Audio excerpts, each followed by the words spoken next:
두뇌학자 홍양표 박사의 인간 수업, 한국 미드웨스트 대학교 두뇌 상담학과 주임 교수 홍양표 박사님과 함께합니다. 박사님, 할렐루야. 안녕하세요. 반갑습니다. 안녕하세요. 반갑습니다. 네, 반갑습니다. 네. 자, 지난주 네. 우리 인간 수업 시간에 참 많은 분들이 도전을 받았어요. 특별히 우리 영유아의 뇌 스펀지 같아서 미디어의 노출, 또 우리 환경이 엄청 중요하다. 그렇죠. 네. 자, 첫 번째 시간으로 같이 했고요. 오늘 두 번째 시간, 스크린 증후군.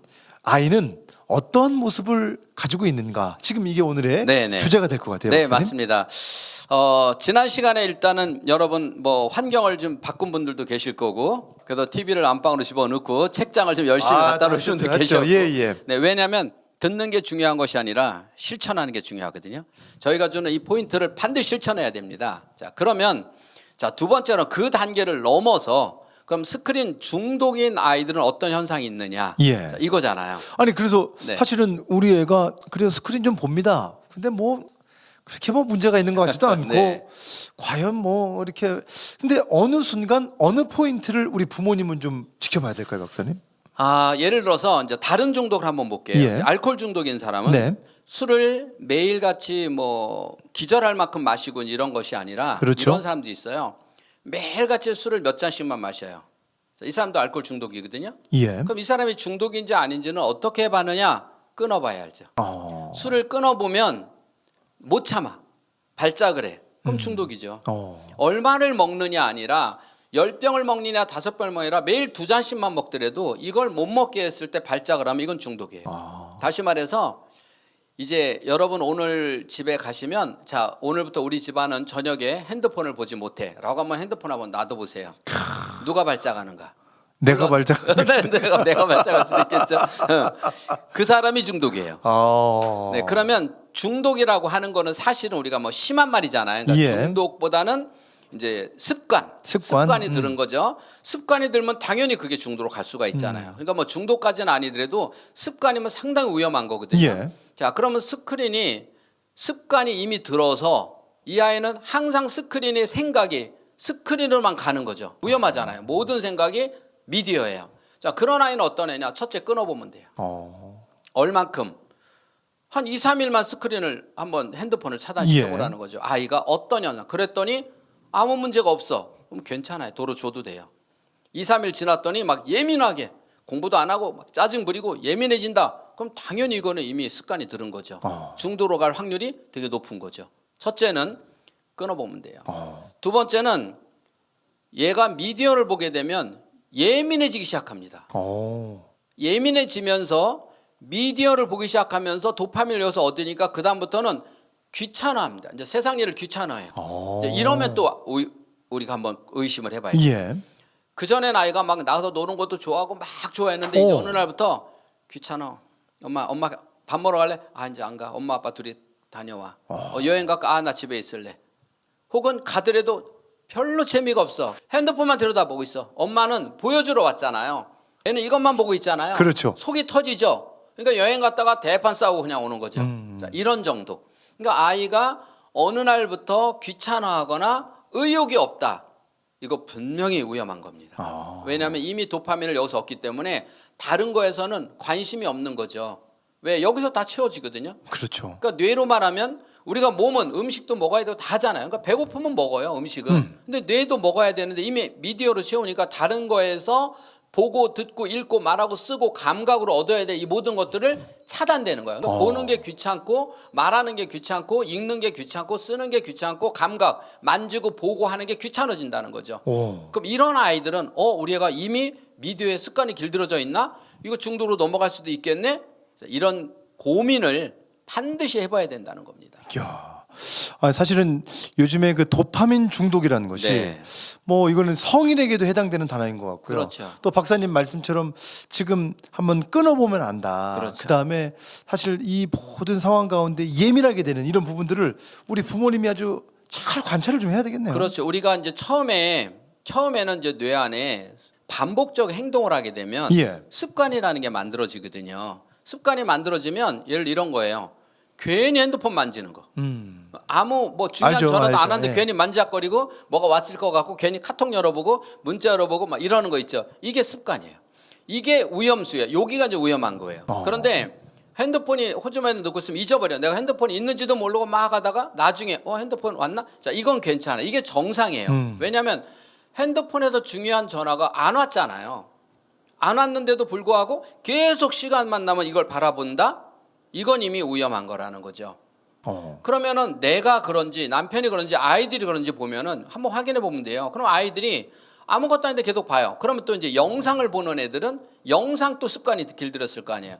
그럼 얘는 조그만 시간이 나면 그 시간이 그냥 보내면 아깝죠. 뭐 해야 돼요? 영상을 봐야죠. 그래야 뇌가 너 시간을 알차게 잘 보냈어. 이렇게 아이에게 얘기해 줄 거 아니에요. 뇌는. 예. 왜 도파민을 먹었으니까. 그렇죠. 그 조금만 시간만 나면 얘는 영상을 보는데 만약에 얘가 지금 시간이 10분 정도 있어요. 그럼 10분을 보고 10분 됐으니까 학원 가야지. 10분 됐으니까 숙제해야지. 10분 됐으니까 준비해야지라고 얘가 딱 끊냐? 그러면 괜찮아.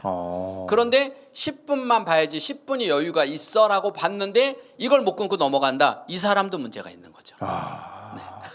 지금 이 내용들은 여러분 우리가 자꾸 좀 자녀를 투영시키는데 우리 자신을 투영을 해야 될 것 같아요, 박사님. 그러니까 이 문제는 가족이에요. 이건 자녀에게만 해당되는 것이 아니라 우리 가족이 같이 해결되지 않으면 자식은 절대로 바꿀 수가 없어요. 왜? 첫 시간에 얘기했잖아. 환경.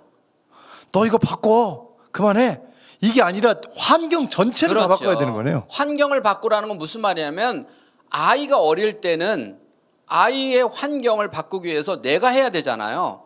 그럼 커서도 마찬가지죠. 아이가 좀 커도 우리 집 환경은 너만 문제가 아니라 우리가 같이 문제가 있을 수도 있다는 거죠. 그러니까 같이 바꿔야 되는데 예를 들어서 엄마 아빠는 핸드폰을 만지지도 않아요. 그리고 애들하고 대화하려고 부부가 대화하는데 애만 혼자 핸드폰 들고 있는 애가 몇 집이나 되겠어요. 그래서 환경적으로 보면 엄마나 아빠나 아이나 거의 수준이 비슷할 수도 있다. 이런 거죠. 다만 어른은 당장 애들 밥 해줘야 될 거 아니에요. 뭐 할 일이 있을 거예요. 그렇죠, 그러니까 놓고 하는 거예요. 아이들은 그렇게 중요한 일이 없으니까 집에 오면 계속 붙들고 있으니까 너 숙제했어? 아니. 왜 안 해? 이따 할 거야. 자, 이따 할 거야. 그럼 아까 첫 시간에 얘기했죠. 미룬다. 미뤄요. 그럼 이제 시간이 다 돼. 12시가 다 됐어. 그럼 엄마는 참고 참다가 이제 폭발을 하죠. 그럼 얘는 내가 한다고 했는데 왜 참견이야? 자, 이렇게 돼요. 그리고 하죠. 어떻게? 대충. 대충 하죠. 그러니까 하긴 하는 거잖아요. 이야. 그래서 이런 부분들을 일단은 명확하게 진단을 하는 게 훨씬 중요해요. 그러면 진단을 해보면 나도 그러네. 보니까 남편도 그러네. 우리 애들이 다 그러네. 그러면 오늘부터 함께 모여서 얘기를 해야 될 거 아니에요. 자, 우리가 이런 증세가 그렇죠. 들어보니까 너도 한번 같이 한번 이 방송 들어봐라. 자, 너 해당되니? 나도 해당돼. 너도 해당되니? 너도 해당돼? 그럼 우리는 이 부분을 어떻게 할 것인가를 이제 우리가 솔루션도 주겠지만 그런 걸 먼저 가족이 판단하는 게 먼저라는 거예요. 자, 지금 뭐 그러면 10가정 중에 7, 8가정은 그렇다고 치고 이제 솔루션을 한번 드려야 될 것 같은데요. 자, 박사님 그러면 이렇게 또 가족들 환경을 바꿔보세요 할 수도 있는데요. 박사님이 또 현장에서 실제적으로 내가 좀 도움을 드리고 싶다. 우리 좀 그런 좀 환경도 좀 바꾸고 싶고요, 박사님.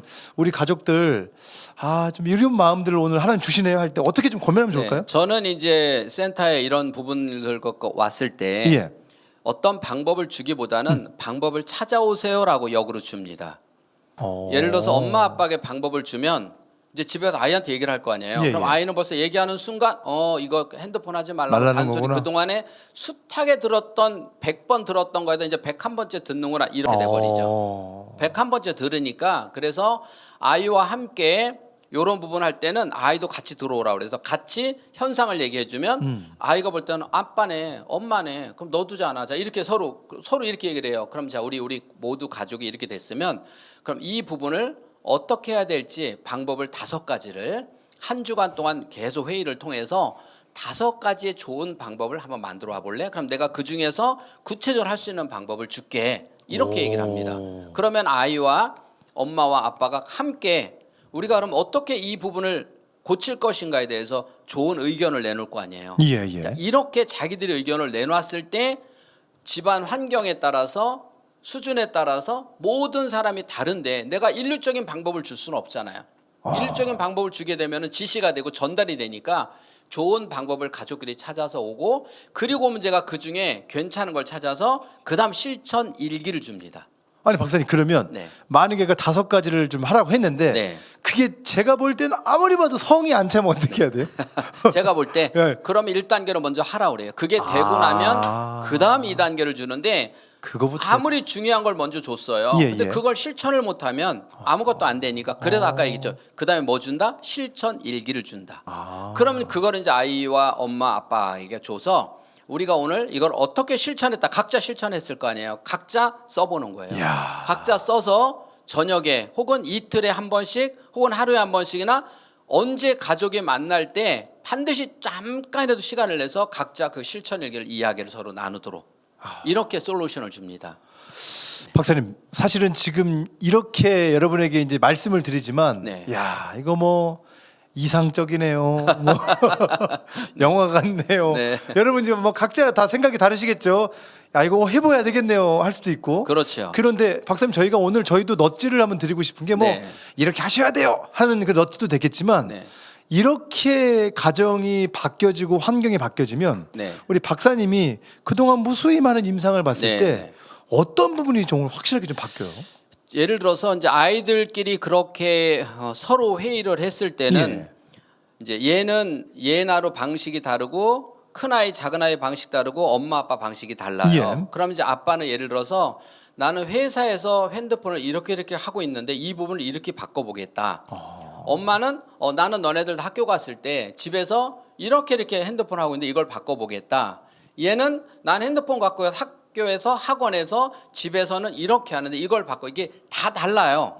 다른데 그렇게 각자 자기가 할 수 있는 방법을 가지고 줄일 수 있는 방법, 조절할 수 있는 방법을 가지고 이야기를 나누고 실천 일기를 쓰고 그걸 갖고 이야기를 나누면 100% 바뀌거든요. 예. 근데 혼자는 힘들어요. 근데 같이 하니까 나도 나만 좀 못하면 안 되니까 나도 열심히 하거든요. 그리고 서로 이제 격려하는 시간이에요. 예를 들어서 둘째가 있는데 너무 잘했어. 같이 크게 격려해주고 안아주고 이런 허깅하는 방법을 가르쳐줘요. 그래서 잘했을 때는 딱 놓고 박수 치고 다 일어나서 한 번씩 안아주고 수고했어 해주고 그다음 이제 첫째 한번 발표해봐.